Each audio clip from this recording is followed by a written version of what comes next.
Encore une bonne nouvelle sur le front judiciaire pour Dominique Strauss-Kahn.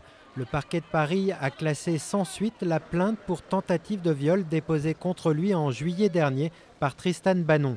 La raison, il n'y a pas d'éléments de preuve suffisants. En revanche, la justice reconnaît qu'il y a eu délit d'agression sexuelle, mais pour les avocats, il s'agit là d'une interprétation très audacieuse, contraire à la jurisprudence actuelle. On dit qu'il aurait reconnu une agression sexuelle.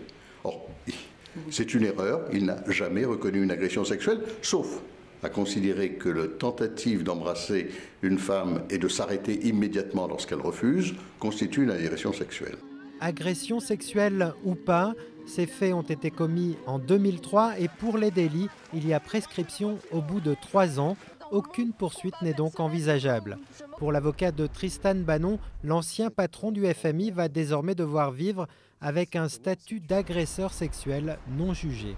Il est dans un placard judiciaire qui lui a été taillé sur mesure pour enterrer ses cadavres sexuels. Donc si les gens sont d'accord pour s'en satisfaire et qu'on a envie de le voir comme un prochain ministre, parce qu'il est semble-t-il doué par ailleurs, écoutez, c'est notre pays à tous, faisons-le. Hasard ou non du calendrier, la décision du parquet intervient le jour même de la sortie du livre où Tristan Banon livre sa version des faits. Devant le palais de justice, plusieurs organisations féministes sont venues crier leur indignation. La décision du parquet de Paris aujourd'hui, c'est moitié-moitié. Ça me fait penser au procureur Vance qui nous dit il y a contrainte mais je ne peux pas poursuivre. Là on nous dit il y a agression mais je ne peux pas poursuivre. Alors pourquoi ? Est-ce que Tristan Banon en restera là ? Elle se réserve la possibilité de déposer une nouvelle plainte, cette fois avec constitution de partie civile, une manière de rouvrir le dossier, mais sans grand espoir après cette première décision du parquet.